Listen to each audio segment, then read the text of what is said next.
Muy buenas tardes, Lía. Muy buenas tardes, Sibel. ¿Cómo están? Hola, profe, buenas tardes. Bien, ¿y usted? Muy bien. Poca asistencia hoy, menos que regularmente.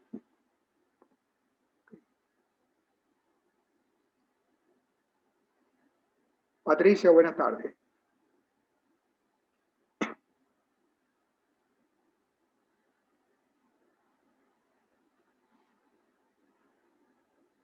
Nuestra clase de hoy la vamos a dedicar a ver valores de renta fija. ¿De acuerdo? Algo que vimos ya en mercado financiero. Será una especie de repaso y algunos ejercicios que vamos a realizar. ¿De acuerdo? Vamos entonces a compartir pantalla para iniciar nuestra clase de hoy.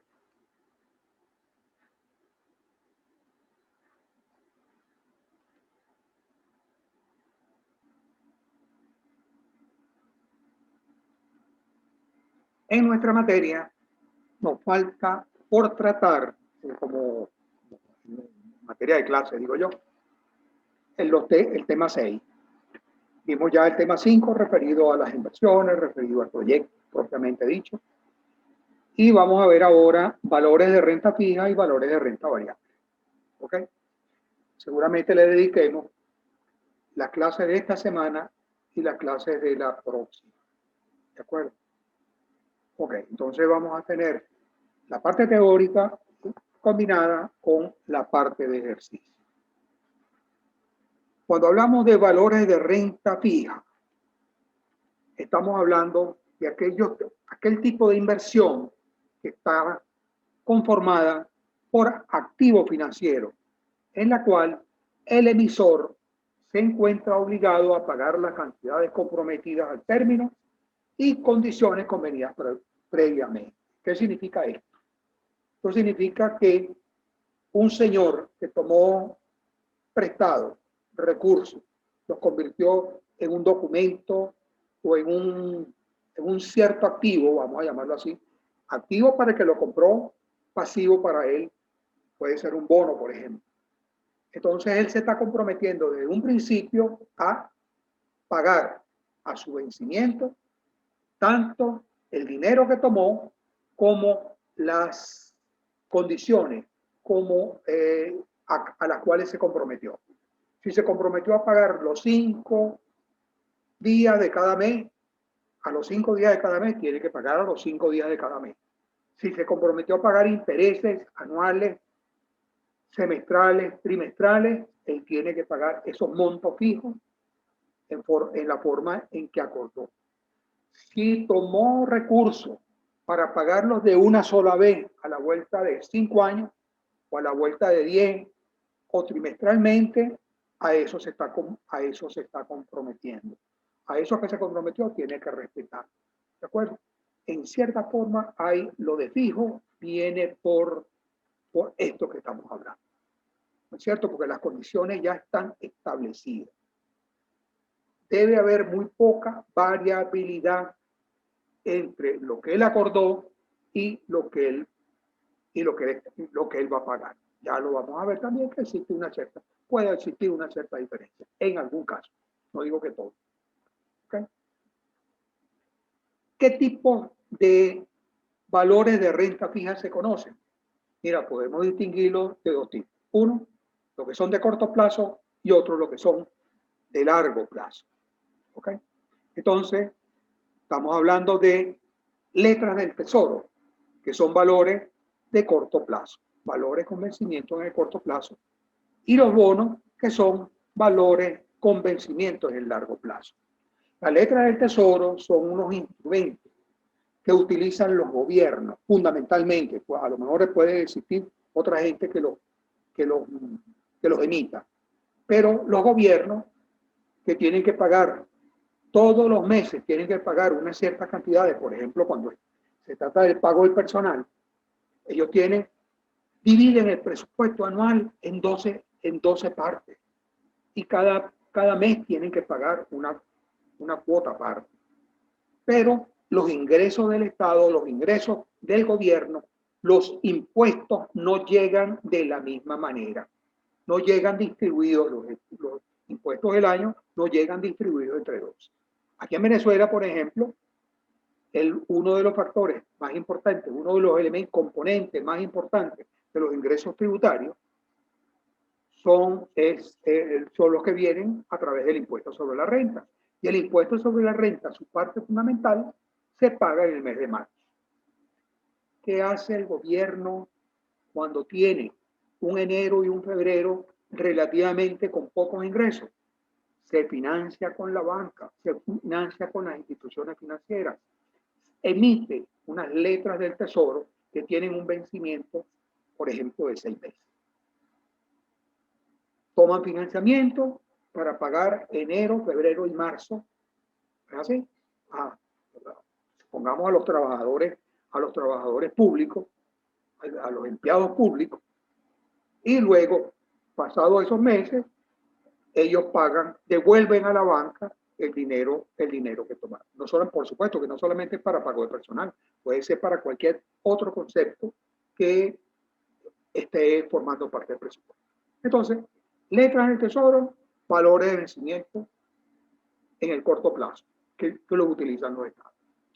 Los bonos, ya lo vamos a ver, bonos son valores con vencimiento en el largo plazo. Veamos de qué se tratan los bonos. Es el centro de nuestra clase de hoy. Como concepto tenemos lo siguiente. Es un título o valor con vencimiento a plazo determinado. Emitido por ¿quiénes? Emitido por los gobiernos, las empresas u otras entidades.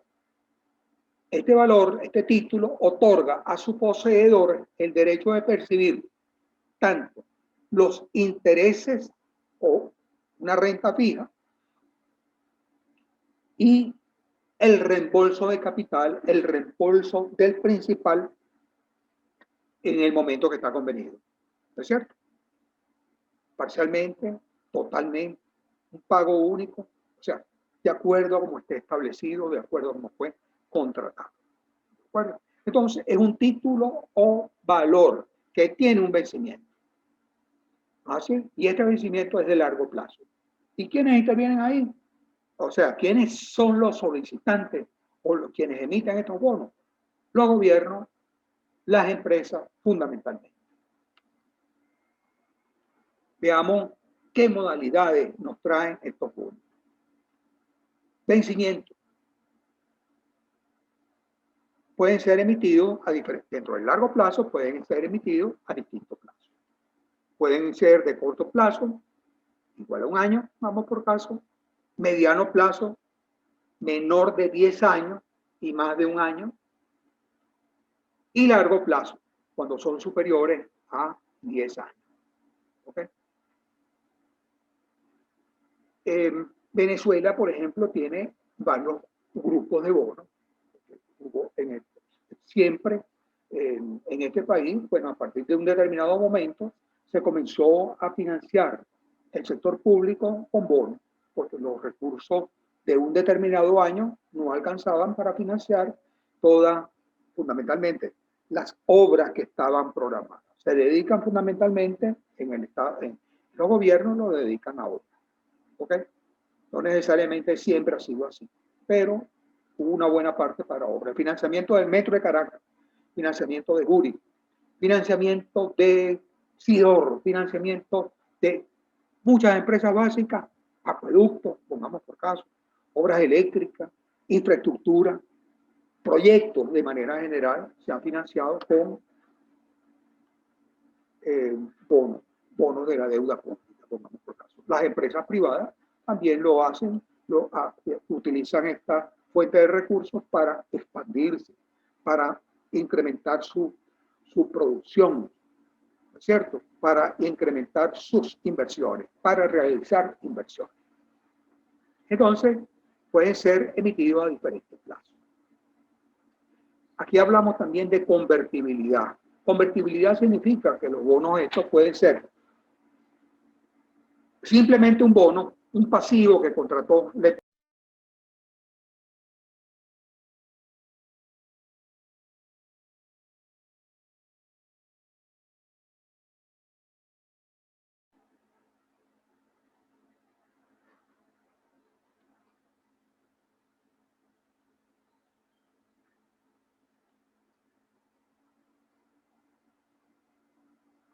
Los bonos pueden ser simple pasivo o pueden ser bonos convertibles.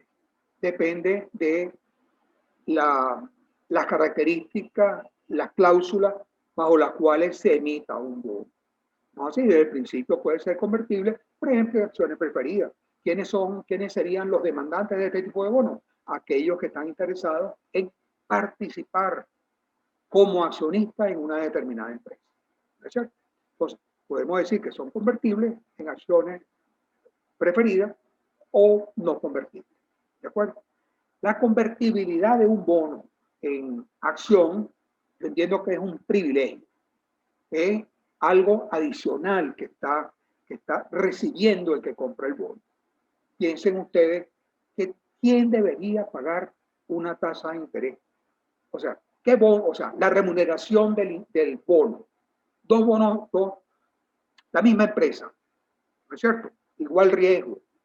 Ok, si el bono es convertible y si el bono no es convertible, ¿cuál bono debería ganar más interés?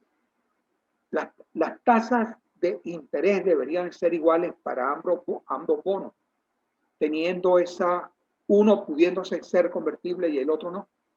Piensen en eso, a lo mejor se lo van a conseguir en el camino. Modalidades. Moneda. Los bonos pueden ser emitidos en una determinada moneda y pagados en otra. Aquí en Venezuela, durante los últimos 20 años, se utilizó bastante ese procedimiento mientras se estaban emitiendo bonos. ¿Ok? El Estado.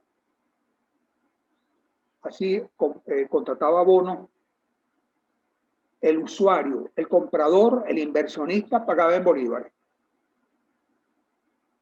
Y el Estado se comprometía a devolverle dólares al comprador del bono. ¿Okay? Eso se vio y eso existió. Entonces era una manera de transferir, de vender dólares a algunos usuarios. La emisión puede ser a valor par, cuando decimos este bono, por ejemplo, va a valer 1.000 bolívares y no paga intereses, pongamos por caso. Es un bono cero cupón. Entonces, es una manera de hacer las cosas. También puede ser un bono que se vende, se coloca a descuento dentro del mercado. ¿Okay? Que serían bonos. Uno a valor par o bonos con cupón. Entonces tenemos esas dos formas, esas dos características en cuanto a la emisión.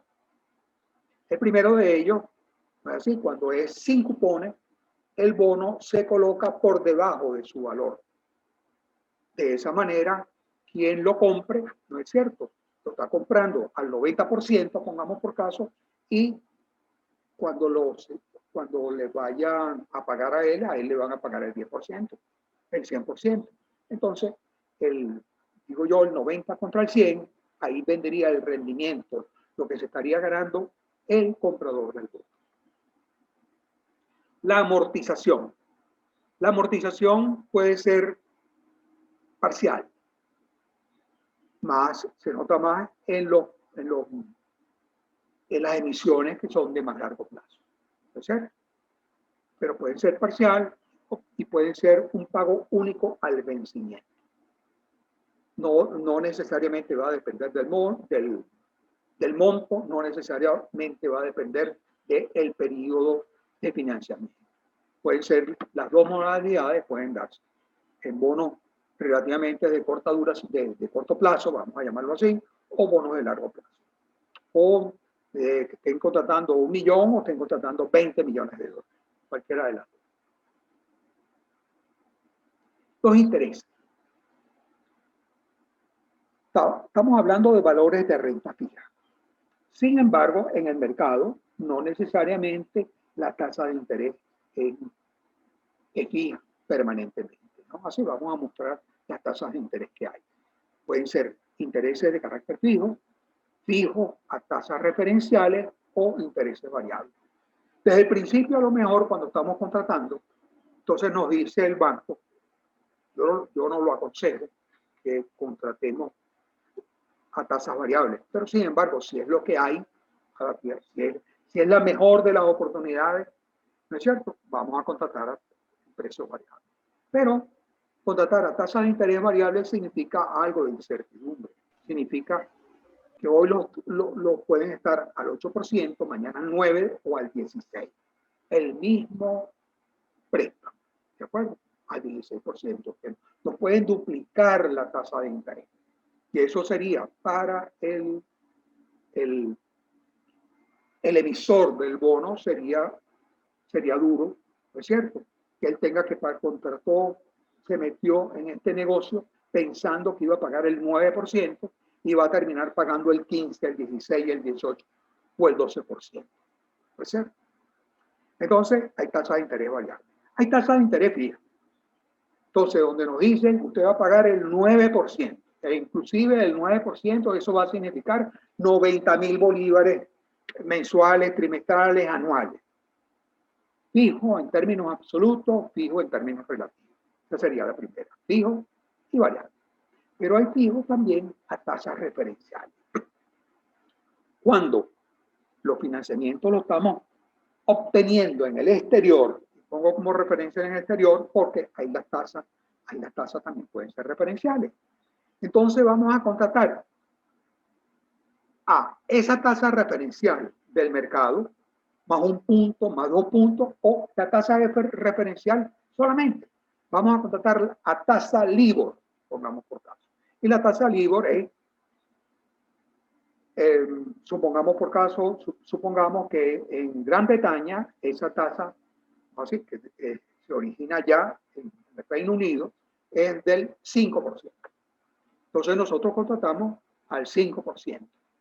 Vamos a contratar fijo, por ejemplo, nuestros bonos son contratados a la tasa LIBOR más 2%. Entonces, el LIBOR más 2% permanentemente. Pero la tasa LIBOR puede modificarse, puede subir o puede bajar. Y entonces, por eso es que la diferenciamos. No es completamente fija, no es completamente variable. ¿No es cierto? Entonces, tenemos intereses a tasa fija, intereses a tasa variable e intereses a tasas referenciales fijas, donde está el LIBOR de por medio o está el Prime de por medio u otra tasa de carácter referencial. ¿De acuerdo? La garantía. Los bonos pueden, en la generalidad de los casos, diría yo, hay que dar garantía, ¿no es cierto? Entonces, pero pueden ser con o sin garantía. Eso va a depender de quién. Eso va a depender de 2 características o 3 características, diría yo. El monto, por una parte. El monto puede obligar a que haya garantía en la emisión. O sea, al emisor del bono tiene que comprometerse con una garantía. Tiene que dar unos activos en garantía para obtener ese financiamiento. Entonces, ¿quién es el emisor? Mientras más, vamos a llamarlo, mientras más acreditado esté en el mercado el emisor, a lo mejor la exigencia de la garantía va a ser menor. No es lo mismo que la Fiat, por ejemplo, la Toyota, salgan a buscar recursos y vayan, ok, ¿qué tienen que presentar como garantía? La garantía que le van a exigir a lo mejor va a ser una garantía inferior a la garantía que le pudieran exigir a una empresa ubicada en cualquier país de los países emergentes. Que tenga su sede en países emergentes. O sea, el riesgo va a ser mucho más elevado. ¿De acuerdo? Entonces pueden ser con o sin garantía. Los préstamos que tomó Venezuela para financiar sus empresas básicas, Sidor, lo que fue Interalumina, que hoy es Bausilum, pongamos por caso, siempre fueron con garantía del Estado venezolano. Las empresas tomaron préstamos, pero hubo necesidad de que el Estado venezolano garantizara el pago de esos préstamos. ¿De acuerdo? Mercado. ¿Qué tiene que ver el mercado con esto? Cuando emitimos el bono, no lo podemos llevar a cualquier parte. Se va a aquel mercado donde se reciban las emisiones de bono. Hay todo un protocolo para eso. Luego, esos son mercados de carácter primario, mercados primarios que ya los vimos, ya ustedes los conocen, mercados primarios. Luego, cuando una vez emitido el bono y el bono ya fue colocado en los distintos inversores originarios, ahora vienen los cambios de mano del bono. Un bono pasa de una mano a otra, se renegocian, se venden, se compran, ¿ok? Y entonces estamos en presencia de un mercado secundario.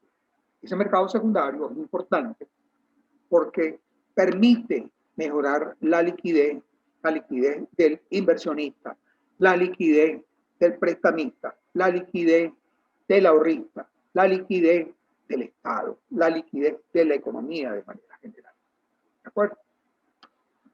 Entonces tenemos acá que cuando se trata de emisión, entonces estamos hablando del mercado primario.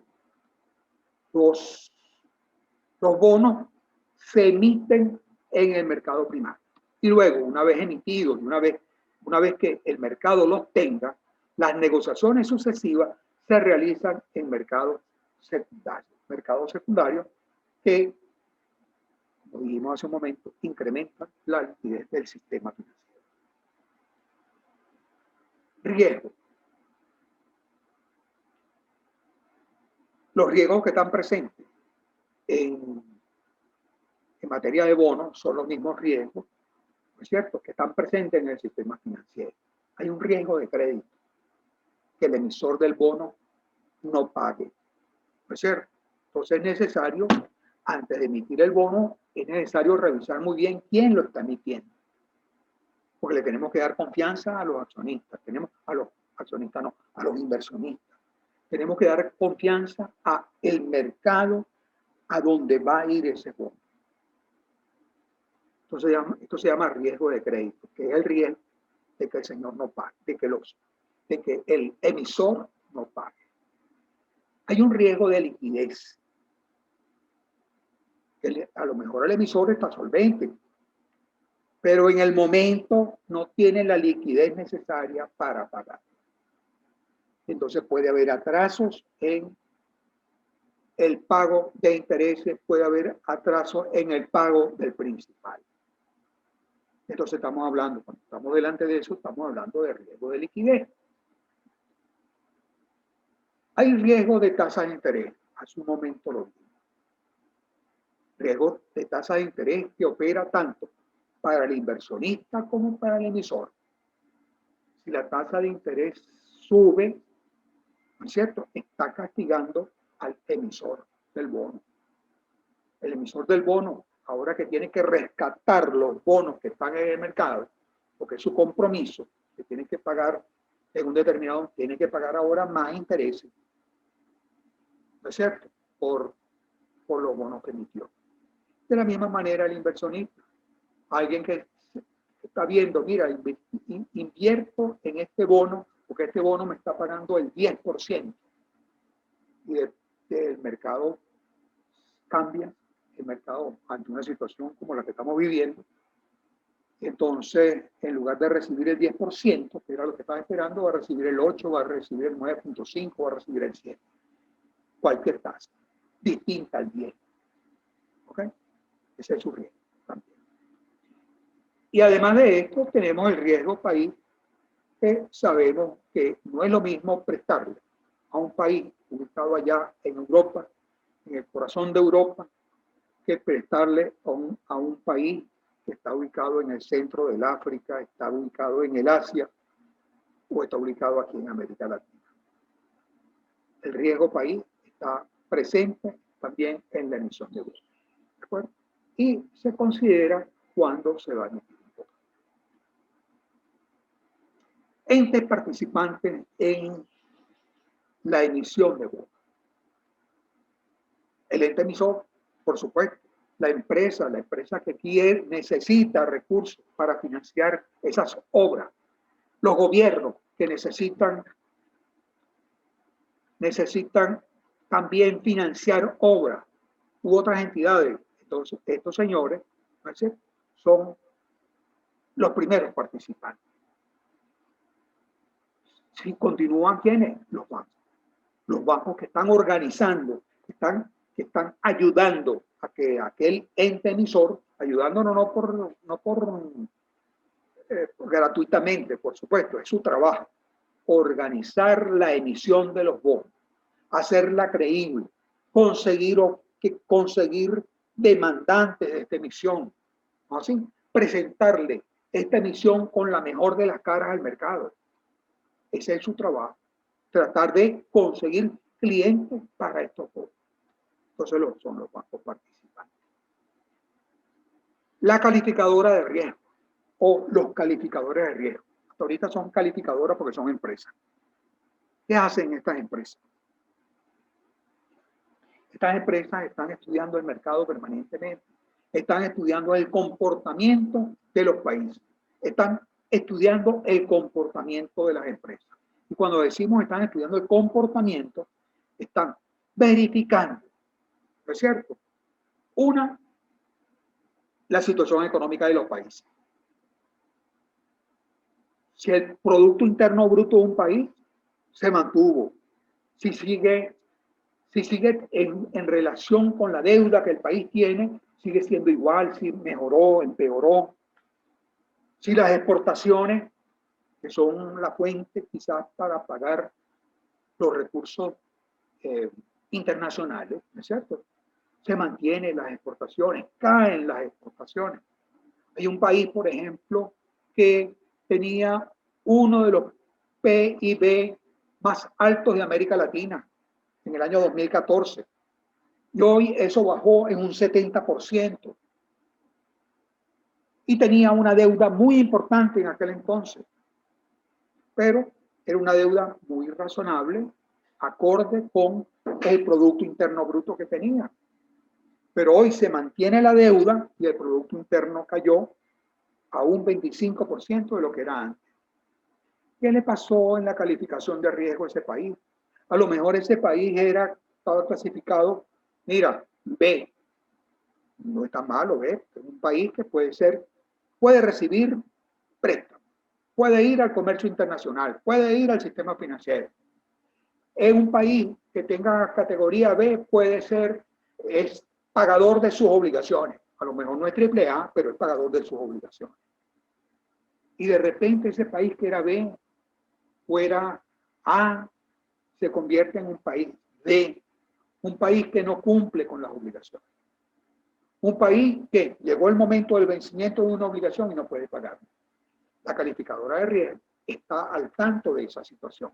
De la misma manera que está al tanto de la situación de aquellos países que han ido mejorando su desempeño financiero, su desempeño económico, países y empresas. ¿De acuerdo? Entonces, el calificador de riesgo es necesario porque es el que dice, este país es A, este país es B o este otro es D. ¿Ok? Calificadora de riesgo. La autoridad responsable, así la autoridad que tiene que vigilar, que tiene que tratar de proteger al público participante en estas cosas. Superintendencia, en el caso de Venezuela, Superintendencia Nacional. Y al final de la cadena vamos a tener los inversionistas. Los inversionistas que son los ahorristas, ¿no es cierto?, que van a participar en esto y son los que van a comprar. Al final de cuentas van a comprar los bonos. Estos son los entes participantes. Emisión de los bonos paso a paso. Están quedando 5 minutos todavía. Vamos a tratar de terminar la parte teórica antes de pasarnos a la parte práctica de esta clase. Emisión de un bono paso a paso. Primer paso, planteamiento de la operación. Planteamiento de la operación, la empresa que requiere financiamiento trata de estructurar lo que debería ser la emisión. Busca la ayuda de los bancos. Los bancos, por supuesto, que ellos van a tener una cierta remuneración por hacer este trabajo. ¿Ok? Para hacer este trabajo y también colocar sus recursos y ganarse también, o sea, hay que vivir de la negociación. Entonces, tratan de que esta operación sea lo más bonita posible. La van ajustando de manera tal de que los plazos, los montos, las características sean las más atractivas para el mercado, para los inversionistas y también las más favorables para la empresa. ¿De acuerdo? Están revisando todo esto permanentemente. Después viene el rating y elaboración de la documentación. El rating, ese es trabajo de las señoras que vimos hace un momento, que son las calificadoras de riesgo. Entonces, una empresa que no es conocida en el mercado tiene que ser sometida a las calificadoras de riesgo. Y hay que escoger entre ellas. Mire, vamos a trabajar con Standard & Poor's, vamos a trabajar con esta otra señora, vamos a trabajar con quien sea. ¿No es cierto? Aquella que más nos convenga. Aquella que mejor conozca el mercado donde estamos metidos. Somos especialistas en minerales, somos especialistas en productos agrícolas, somos especialistas en países emergentes, somos especialistas en países ya desarrollados. ¿Ok? Entonces, se selecciona la empresa esta, ¿no? Así, y buscamos, y vamos a ver, oye, que nos dé un buen rating. Ok, hay que tratar de que sea justo la respuesta de la calificadora de riesgo sea justa con la empresa. Y paralelamente elaborar la documentación para el registro de este préstamo, de esta emisión.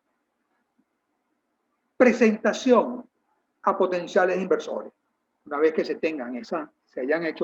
hayan cumplido los dos primeros plazos, entonces podemos ir llamando sabemos que en el mercado existen unos entes que son inversionistas, unos fondos, ¿no es cierto? Unas empresas, unos bancos, ¿no es cierto?, que participan en estas cuestiones, bancos de inversión.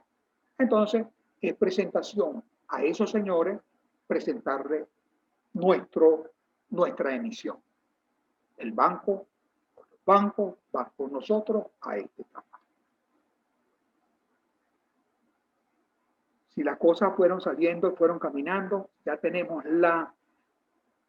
que hacerle algunos ajustes a nuestra emisión. En lugar de poner la tasa del 8%, creemos que es más atractiva si ponemos 8,25%. ¿No es cierto? Si en lugar de decir que son 15 años, vamos a trabajar con 12 años y vamos ajustando hasta que tenemos algo que ofrecer al mercado. Y la emisión sale al mercado. Y vamos ajustando los últimos numeritos. ¿No es cierto? Entonces, se asigna la emisión a los bancos tal y tal, a estas organizaciones, bancos y otras entidades, porque hay otras entidades que también pueden estar interesadas. Y sale el precio definitivo de nuestro bono. Una vez cumplido con todos estos pasos, ya se tiene la emisión del bono, viene el ingreso al mercado secundario. Ingreso al mercado secundario, donde significa que esos primeros inversores no se quieren quedar con todo este papel. Ellos participaron yendo con una cierta cuota, pero no se quieren quedar con este papel. Para ellos es más rentable vender ese papel total o parcialmente en el mercado secundario. ¿De acuerdo? Y de esta manera se tiene el mercado secundario. Ventaja: brinda al demandante de fondos una opción de financiamiento a un menor costo que la ofrecida por la banca. Demandante de fondos, la empresa emisora va a pagar menos que si fuera con la banca. Al inversionista le ofrece una opción más ventajosa que le brinda la banca tradicional para la colocación de sus ahorros. E incrementa, desde el punto de vista de la economía en general, incrementa el nivel de liquidez de las instituciones bancarias empresas participantes y en economía en general. ¿Ok? Hasta aquí llega nuestra presentación teórica del día de hoy. Me estoy saliendo antes que me saque el sistema.